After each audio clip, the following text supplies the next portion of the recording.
And down to the last seconds, it's been a bumpy road to naming a new PC leader. But what does that mean for Kathleen Wynne and the Liberals heading into a spring election? And will the drama have an impact on Doug Ford as he hits the campaign trail?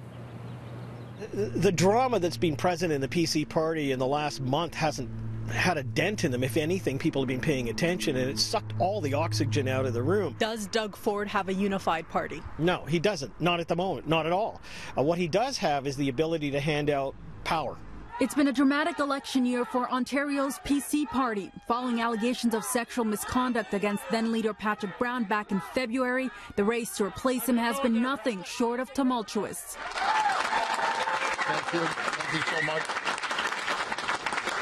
Now with new leader Doug Ford taking the reins against Kathleen Wynne's Liberals, this political pundit and pollster says don't count out Ford Nation ahead of the June election. We have to start looking at the world from Doug Ford's vantage point this morning as opposed to what the rest of the province thinks. And on that measure, he's got a good ground game to begin with. To many people, he doesn't appear to be a traditional politician. Can that at all change the strategies of the other parties? Well, it's going to have to. You can't take this for granted. He's going to punch hard, and he's going to be very aggressive in parts of the province where people feel disenfranchised. He's a polarizing leader.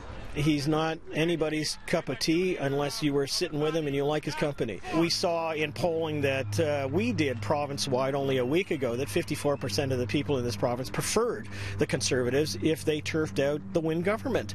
If you're the Liberals or the NDP, how do you criticize Doug Ford? Well, number one, you're going to demonize the man. I mean, you've got a lot of footage and things you can work with, so that's the first thing. Number two, you're going to set up what's called a negative option campaign, and that is if he gets in, he's going to cut this and he's not going to protect that, and he's going to do a whole series of other things. And number three, if you're the Liberals, you're going to dismiss the NDP. It was a busy day for Premier Wynne as she made several appearances today throughout the GTA, one of which was a Liberal rally in Brampton. Wynne wasn't taking questions from the media, but we were able to ask her thoughts on Ford's victory and Christine Elliott not conceding. Doesn't matter who the leader is, that's their internal process. From my perspective, it's about a strong education system, a strong healthcare system, and a strong society.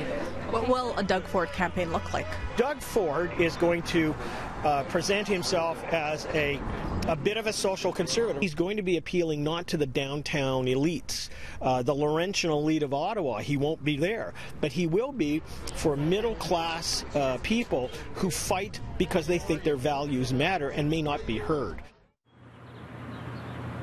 And Doug Ford isn't wasting any time. He's already hitting the ground running, shaking hands earlier today at the St. Patrick's Day Parade in Toronto.